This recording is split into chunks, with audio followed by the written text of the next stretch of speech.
9. mart 2023. Gledate Uranak, uživo iz studija K1 televizije. Jovana Joksimović. Prva raketa sastavljena od 3D štampanih delova danas poleće u svemir. Let 3D odštampane rakete Terran 1 proizvođača Relativity Space zakazan je za nekoliko sati u okviru testa nove strategije za smanjenje troškova proizvodnje te kompanije. Naslovna strana današnje Politike stavlja dilemu pred sve hoće li se evropski plan spotaći o zajednicu srpskih opština, s obzirom na to da bez formiranja zajednice srpskih opština nema ni evropskog plana, barem kada je reč o srpskoj strani. Naslovna strana današnjih večernjih novosti o Vučićevom srpskom bloku, ko sve ulazi u narodni pokret. Lider SNS-a odlučan da osnuje formaciju koja će brinuti o Srbiji, a ne o borama.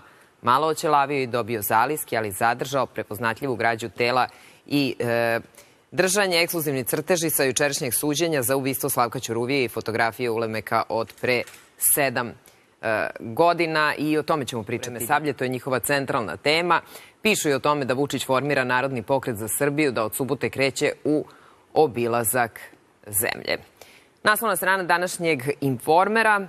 Nema mira na Kosmetu, šiptarski teror, kako ovde piše, jedan Srbin uhapšen, dvojica pretuče. Dešavalo, to možete da pročitate na našem portalu. I još jedna vest, ne znam da se sećate zgrade od 2000 kvadrata koja je nikla na koritu reke u Tutinu, pa oglasilo se ministarstvo i u tom rešenju... Ne znam, ali... Pa ne, šta možete da zaključite? Pa ne, ali ono što je definitivno istina... Jel se ovo radi iz nezadovoljstva ili se ovo radi za veće dobro? To je nešto što... Ne, ja mislim da su motivi ovo drugo, sasvim sigurno. Njih ne zastupa srpske interese. Ne mora da znači, ali je to politička... Orijentisane, to su sad... I drugo, izvinite, prekidam vas, nemojte da mi zamerite, ali vi često... Ovo je avion koji leti nebom preko tog ACARS sistema. Hoćete da kažete da je nemoguće da mi ne znamo gde je neki avion? Hoću da kažem da je nemoguće... A šta se kaže za satelite? Postoji još jedna priča. Šta postoji? Rade svi. A Kinezi to ne žele za svoje građane. Za svoje građane kada je reč o zapadnim aplikacijama. Njihov ekvivalent TikToka u kineskoj verziji ima ograničenje uvedeno, mislim, prošle godine.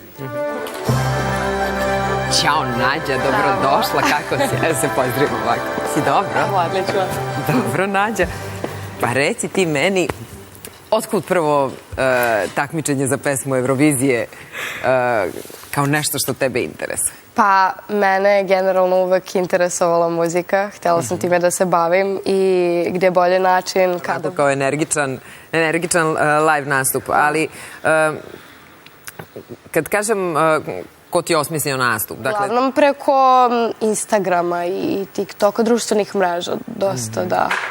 Znači, aktivna si tu. Pa jesu. Dobro, da. Pitam zato što kako u stvari...